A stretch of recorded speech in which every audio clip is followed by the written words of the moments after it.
our right of reply to one more attempt by the leader of Pakistan to tarnish the image of this august forum by bringing in matters internal to my country and going so far as to spew falsehoods on the world stage.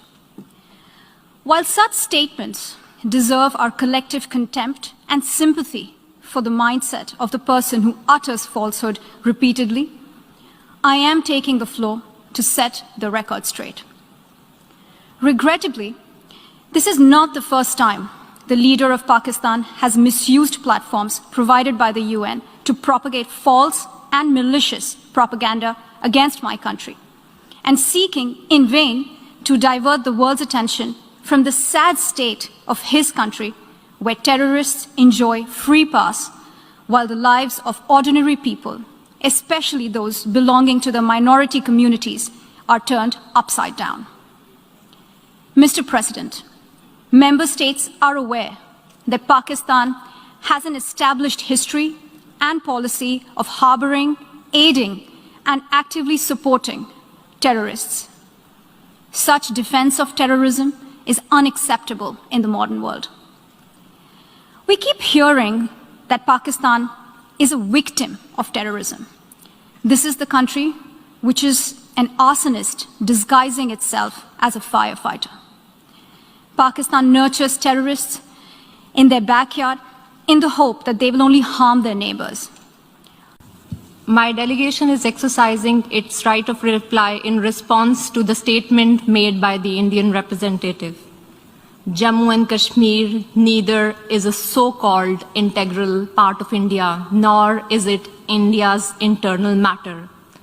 India remains in occupation of an internationally recognized disputed territory whose final disposition needs to be decided in accordance with the democratic principle of a free and impartial plebiscite under the United Nations auspices as provided for under numerous resolutions of the Security Council.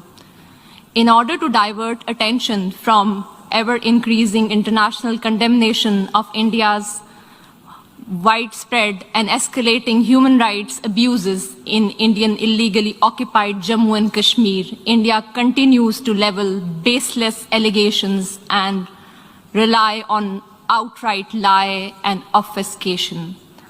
India's compulsive obsession with Pakistan is neither new nor surprising. It has permeated its ruling elite and governance structures. But there is a method to this obsession, as it underpins India's electoral and foreign policy under the ruling RSS-BJP Hindutva-inspired government.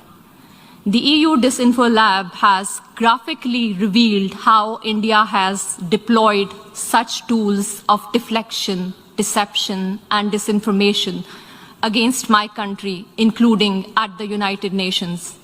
Mr. President, India's violation of human rights in Indian-occupied Jammu and Kashmir are well documented in the two reports of the High Commissioner for Human Rights.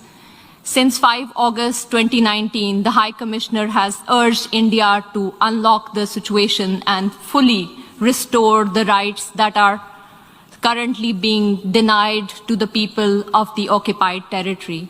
Several special rapporteurs and mandate holders have also termed the human rights situation in Indian illegally occupied Jammu and Kashmir in a, quote, free fall, unquote. Major human rights organizations, including Human Rights Watch and Amnesty International, have expressed similar serious concerns about India's human rights violation, including in the occupied territory.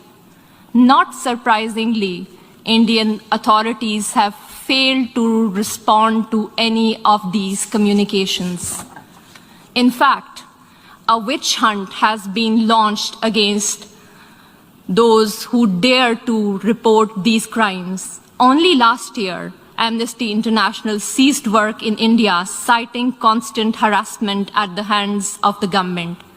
The government of Pakistan has recently released a comprehensive and well-researched dossier containing the entire range of gross, systematic, and widespread violations of human rights being perpetrated by Indian security forces in the occupied territory. We call upon the international community to take cognizance of the compelling evidence and hold India accountable for the heinous crimes. If India has nothing to hide, it must accept a United Nations Commission of Inquiry and agree to implement the Security Council resolutions stipulating a plebiscite to enable the people of Jammu and Kashmir to exercise their right to self-determination. Mr. President, as for India's use of the canard of terrorism, regurgitating stale arguments that are typical of all occupiers, let me emphasize that India itself is the principal perpetrator, sponsor, financer, and abettor of terrorism in the region.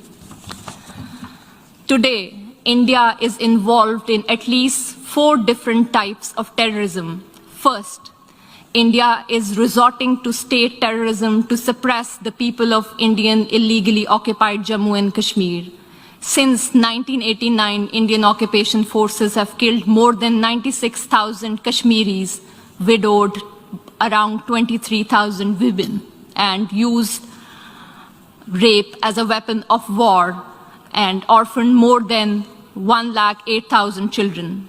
Second, it is funding and supporting terrorist organizations like the TTP, which are involved in numerous cross-border terrorist attacks against Pakistani military and civilian targets. Over the last decade, thousands of Pakistanis have lost their lives or have been injured as a result of these Indian-sponsored terrorist attacks. Pakistan has shared irrefutable evidence of Indian involvement in supporting and sponsoring terrorism with the international community. Third, India is financing and organizing mercenary terrorist organizations against Pakistan to impede economic growth and prosperity of the region.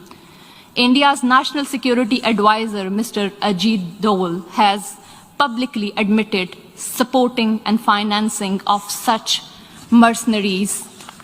The captured Indian spy, Kulbhushan Jadhav, has also confessed to organizing such terrorism in Pakistan. Fourth, India is being guided by a supremacist ideology that has mainstreamed Islamophobia and bigotry against minorities, particularly Muslims, in its political discourse. The RSS is one of the oldest fascist movements in the world, enjoys state protection, patronage, and support by BJP, the ruling party in India. It was RSS which was responsible for pogrom in Gujarat in 2002, which killed over 2,000 innocent Muslim children, women, and men. These anti-Muslim pogroms were later repeated in Mumbai and Delhi. One cannot expect anything new from the purveyor of Hindutva. In today's incredibly intolerant India, the 200 million strong Muslim minority faces frequent lynching by cow vigilantes, pogroms by RSS thugs with official complicity, discriminatory citizenship laws to disenfranchise Muslims, and a concerted campaign to destroy mosques and the rich Muslim heritage of India. Mr. President, for the edifice of fascism is in an advanced stage of construction in India today. The Hindutva order of the ruling party has created an atmosphere of fear among all minorities, including Muslims, Christians, Sikhs, and Dalits. The Indian delegation would do well to reflect on the deeply troubling trajectory their state is embarked upon, rather than indulging in patent falsehood about Pakistan. India must realize that it has continuously and miserably failed to suppress Kashmiris living under its occupation, from demanding their inalienable right to self-determination. I thank you. Je remercie l'honorable. I thank the distinguished representative of Pakistan.